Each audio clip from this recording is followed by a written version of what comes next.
저희가 또 주로 쓰는 거는 5700XP입니다. 새거 기준으로 했을 때 약 정도에 달합니다. 다음은 T7입니다.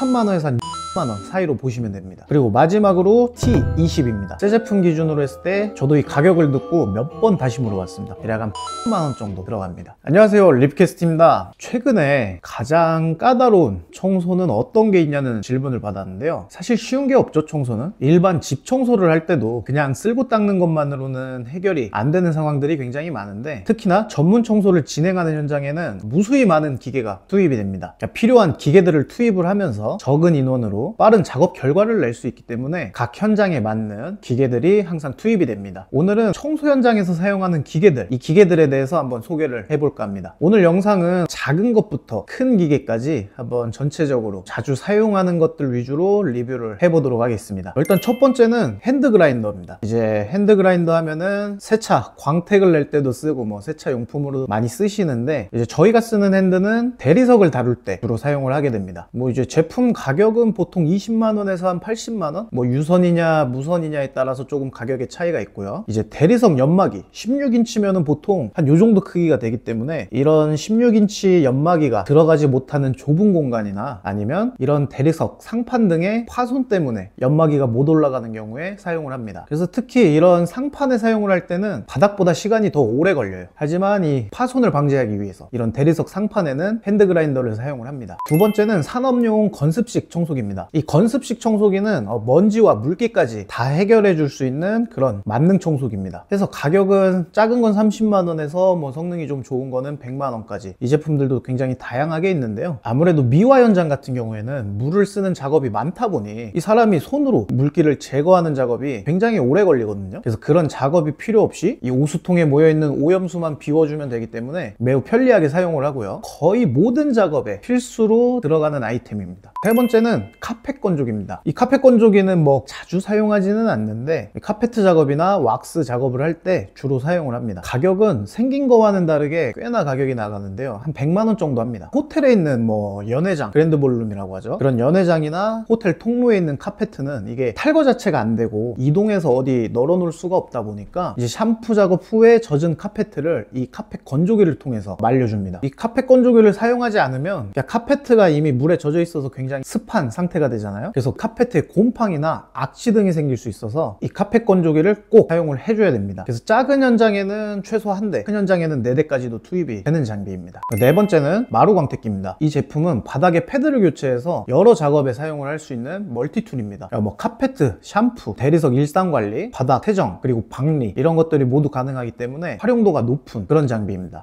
다섯 번째는 연마기입니다. 광택기랑 정말 똑같이 생겨서 청소 쪽에 처음 온 신입사원들은 겉모습으로 구별하기가 굉장히 쉽지가 않아요. 이제 차이점이라고 한다면은 광택기보다 더 무겁고 마력이 높죠. 그러다 보니까 이제 가격도 100만원에서 160만원 선, 인치별로 조금 차이가 있습니다. 그래서 이 제품은 돌을 갈아내는 작업, 대리석 연마 작업에 주로 사용을 합니다. 이 연마기로 마루 광택기로 할 수 있는 작업들을 좀 같이 사용을 할 수는 있어요. 대신 무게나 마력이 더 높기 때문에 대체로 사용하실 경우에는 좀 주의가 필요합니다. 마감재 손상이나 이런 것이 일어날 수 있기 때문에. 여섯 번째는 익스트랙션입니다. 익스트랙션도 저희가 영상에서 몇 번 다뤘었는데, 카펫이나 이제 패브릭, 천의 오염을 물로 씻어서 흡입하는 산업용 습식 청소기로 보시면 되고요. 가격은 보통 한 800에서 1200선, 더 비싼 게 있을 수도 있습니다. 이 제품은 일반적으로 패브릭 소파나 가구들 이런 거에는 기계 자체를 올릴 수가 없으니까 노즐을 연결을 해서 핸드로 작업을 하게 됩니다. 그리고 몸체에 사카가 내장이 되어 있는 반자동 기기들도 있어요. 그래서 대규모 카펫 작업이나 패브릭 가구 세척 뭐 이런 곳에 주로 투입이 됩니다. 이 기계 같은 경우에는 뭐 보신 적이 정말 드물 거라서 어디에 사용해 라고 여쭤보신다면 가장 대표적인 곳이 영화관 전체 좌석 샴푸 작업을 하거나 할 때 굉장히 유용하게 사용이 되는 장비입니다. 뭐 이제 이것 말고는 뭐 쓸고 닦고 하는 그런 간단한, 여러분도 다 알만한 것들이기 때문에 오늘 뭐 별도로 설명은 드리지 않고요. 이제부터는 좀 기기들의 사이즈가 커지기 시작합니다. 현장에서 사용되는 대형 기기들 한번 소개를 또 해보도록 하겠습니다. 저희가 또 주로 쓰는 거는 5700XP입니다. 보행식 기기라고 부르는데 보통 이렇게 오토바이 핸들 같은 걸 잡고 차로 밀고 다닙니다. 미는 것도 정말 오토바이처럼 엑셀이 있어서 운전을 하면서 다니는데요. 해당 기계는 바닥 세정, 대리석 연마, 그리고 광택 작업 등에 사용을 하는 이 장비도 굉장히 멀티툴이죠. 특히나 좀 효용성이 매우 좋아가지고 기계 한 대가 사람 10명분의 역할을 할 겁니다. 그리고 이 기계의 가격은 새 거 기준으로 했을 때 약 3천만 원 정도에 달합니다. 대형 기기인 만큼 금액도 엄청 높아지고 있죠. 다음은 T7입니다. 5,700과 하는 일은 거의 비슷해요. 근데 이제 몸체 자체가 더 크고 이제 위에 탑승을 해서 운전을 하게 됩니다. 그래서 탑승식이라고 주로 부르는데, 이게 크기가 커지니까 당연히 정수와 오수통이 더 커지죠, 용량이. 그리고 기계가 무거워지기 때문에 하방 압력도 더 높아집니다. 이 세정 장비들이나 이런 것들은 눌러주는 힘이 또 굉장히 중요하거든요. 근데 이제 5,700이 좋냐 T7이 좋냐 이렇게 여쭤보시면은 이게 들어갈 수 있는 현장마다 조금 차이가 있습니다. 그러니까 화물용 엘리베이터가 없거나 출입문이 작으면 이 T7은 들어갈 수가 없어요. 그러다 보니까 현장 10개 중에 한 8군데는 5,700이 주로 들어갑니다. 이 T7 같은 경우에는 브랜드나 제품들이 워낙 많다 보니까 가격을 한정시키기가 어려운데 4천만 원에서 한 6천만 원 사이로 보시면 됩니다. 그리고 마지막으로 주차장 세정의 꽃 T20입니다. 이 제품은 먼저 설명드린 5,700 T7 같은 경우에는 전기로 충전을 해서 사용을 하는 제품인데, T20 같은 경우에는 기름을 사용해요. 그러니까 내연기관이 있는 청소 장비입니다. 매연이 발생하기 때문에 실내에서는 사용을 할 수가 없어요. 그래서 국내에서는 주차장 세정에 많이 좀 특화가 되어 있습니다. 특히 크기가 매우 큰 게 특징인데 전장이 2.4m나 됩니다. 모닝과 좀 크기를 했을 때는 길이가 거의 한 67% 정도 크기니까 이렇게 보시면 감이 조금 오시겠죠. 이 기계가 있냐 없냐로 주차장 정비에 할애하는 시간이 차이가 엄청나게 됩니다. 그래서 이 T20의 가격이 어느 정도 하냐, 새 제품 기준으로 했을 때 대략 한 8천만 원 정도 들어갑니다. 저도 이 가격을 듣고 몇 번 다시 물어봤습니다. 8천만 원이냐고. 엄청 비싸지만 5,700 2대 4대 들어가는 것보다 훨씬 더 빠르게 정비를 할 수 있기 때문에 주차장의 크기가 큰 현장들에서는 무조건 사용을 하는 그런 제품입니다. 뭐 이제 탑승식이나 이런 제품들 쇼핑몰이나 호텔에 가서 보셨던 분들이 계실지는 모르겠는데, 그럼 과연 이 제품들은 운전면허가 있어야 될까요, 없어야 될까요? 궁금하시지 않으셨나요? 탑승식 까지도 면허가 필요가 없습니다. 왜냐하면 번호판 부착이 안 되는 운송수단이기 때문에 면허는 필수가 아닙니다. 근데 이제 워낙 무겁고 힘이 세다 보니까 유리나 벽에 박으면 바로 마감재 파손으로 이어지기 때문에 면허 소지자에 한해서 교육을 진행하고 현장에서는 운영을 합니다. 그리고 AI, 요즘 영상이나 여러 방면에서 많이들 화제가 되고 있는 게 AI인데, 과연 청소 관련한 제품에 AI는 있을까에 대해서 좀 고민을 해봤는데, 사실 지금도 로봇 청소기 정도가 상용화 되어 있지 않을까 싶어요. 이게 정해진 위치를 다니게 코딩을 해서 운영되는 기계이다 보니까 인공지능의 영역까지는 아닌데, 이런 인공지능이 과연 청소업에 사람을 대체할 수 있을지에 대해서 관계자들이랑 이야기를 좀 몇 번 나눠봤는데, 정답은 근시일 내로는 대체가 좀 어렵다는 게 다수의 의견이었습니다. 왜냐면 이게 깨끗함은 굉장히 주관적인 개념이라 기계가 그 기준을 정확히 이해하는 데는 좀 한계가 있어요. 이물질을 인식해서 치운다? 이런 건 가능하겠지만 만약에 얼룩이 지워지지 않는 얼룩이다, 그럼 기계가 그걸 밤새 닦고 있을 수도 있거든요. 간단하게 설명을 드리면 그런 문제들이 내재가 되어 있어서 현업의 종사자들의 의견은 오랜 시간이 걸리지 않을까라는 게 종합적인 의견이었고요. 지금 사용되는 산업용 청소기들도 구석의 오염을 완벽하게는 제거하지 못하고 있기 때문에 아직은 가야 할 길이 멀어 보입니다. 그래서 일상관리에 도움까지만 받을 수 있다는 결론이 났고요. 오늘은 이렇게 청소업체에서 사용하는 기계들의 사용법이나 가격에 대해 알아봤는데요. 지금 소개한 장비들이 필요한 회사가 있고 필요하지 않은 회사가 있을 거예요. 청소업을 하시는 분들께도 흥미로운 주제가 되었으면 하면서 영상을 만들어 보았고요. 아직 이런 기계 도입이 망설여지는 분들은 내게 필요한 장비들의 효율성이 어느 정도인지 확인해서 사업에 도움되지 않을까를 좀 판단을 해보시면 좋을 것 같습니다. 다음에도 흥미롭고 유익한 정보로 돌아오겠습니다. 시청해주셔서 감사합니다.